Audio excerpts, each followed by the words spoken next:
2 years ago, movie theaters were suffering through the pandemic, and many in Hollywood wondered if going to the movies would become a thing of the past. Now, halfway through 2022, the reports of the death of theaters appear to be greatly exaggerated.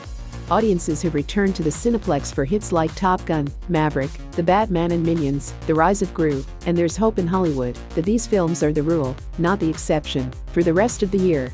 Theaters should get hit with another bolt of lightning this weekend when Thor, Love and Thunder, Marvel's latest film, hits Cineplexes. Starring Chris Hemsworth and Natalie Portman as the Gods of Thunder, it is projected to have a debut of $150 million in North America. The film made a strong $29 million on Thursday night.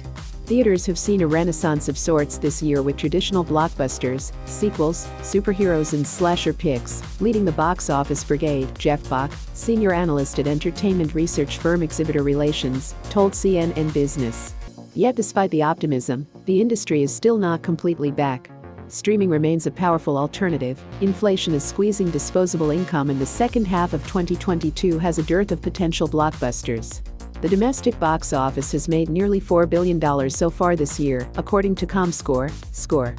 That total is up 243% over the same time last year, but 33% lower than 2019's pre-pandemic levels. This year's box office numbers present a choose-your-own-adventure of sorts. Being down 33% could be seen as disappointing, but it could also be viewed as a success considering the last 2 years. A great example of this dichotomy is Top Gun, Maverick, the biggest film of the year so far, in which Tom Cruise reprises one of his most iconic roles from the 1986 classic, has brought in $575 million in North America, or roughly 15% of this year's entire domestic box office. That's excellent news for the industry, but should one movie represent that much of the domestic box office? Bach called Maverick a box office anomaly that happens maybe once every decade.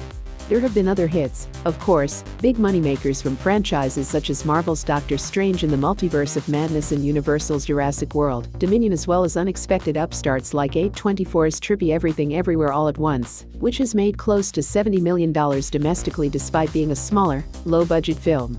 So, while the 2022 box office has bounced back, it still has a ways to go before reaching normalcy. But can it get there? As we move forward, box office outlooks begin to focus minimally on pandemic concerns and mostly toward the strength of schedule again, Sean Robbins, chief analyst at Box Office.com, told CNN Business. He noted that summer films like Thor, Jordan Peele's next horror film Nope, and the Brad Pitt-led Bullet Train all have the potential to keep a healthy momentum rolling.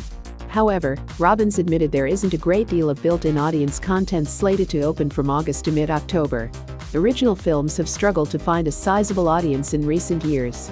If films like The Rom-Com Bros, the mysterious Don't Worry Darling starring Florence Pugh and Harry Styles and others are able to find an audience, it could bridge a gap to the holiday season. If theaters can maintain foot traffic until the holidays, 2022 ends the year with sequels to 2 of the highest-grossing films of all time. The much-anticipated Black Panther, Wakanda Forever is set for November. The latter is December's Avatar, The Way of Water, the first film from director James Cameron since the original Avatar in 2009, which has totaled $2.8 billion worldwide. Can Wakanda Forever match the box office of the original without Chadwick Boseman, who played the title character and died tragically in 2020? And will Avatar still find an audience 13 years later? The answers are unclear, but bet against Marvel Studios and Cameron, the director of many blockbusters like Terminator 2, Judgment Day and Titanic, at your own peril.